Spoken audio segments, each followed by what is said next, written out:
Okay, there's a lot to go over in this comment, but it's an important comment. Thank you for the comment. Let's go through it. All right, so the first thing you brought up is that you didn't last long and you were hungry a lot. And that is honestly one of the things that people will talk about with the Starch Solution, which is why it is such an effective method for weight loss. And when you have a diet that is so high in like potatoes, that is the most satiating food on the planet. It is ranked at number one most satiating food of all the whole foods that are out there.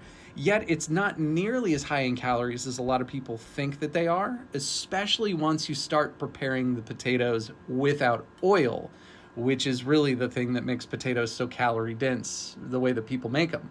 And then you talk about judging the diets based on the people who are preaching the diets and whether or not they look healthy.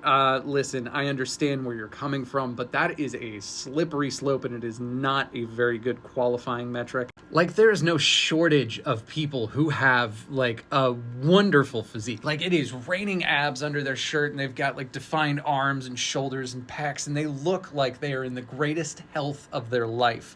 Yet they could be a few days away from a heart attack. I mean, that's an extreme, but it just to underline the point. And we actually see this a lot with the carnivore community because they'll post their blood work and be like, oh, well, my testosterone's low. But that, is not, we don't need to worry about that. Or, oh, you know what? I look like I'm pretty insulin resistant, but that's not a problem. I don't eat any carbohydrates, so we just don't have to worry about it. Oh, my LDL is through the roof. But you know what? It doesn't actually mean what people think it means. And the people that will talk about that will be able to out bench press me any day. They will look wonderful. They will have muscles upon muscles upon muscles. Their legs will look like a snake that swallowed a bag of ropes. But I mean, they're literally, their metrics, their blood work, all of it, it just looks abysmal. It is not a healthy diet, but they look good though.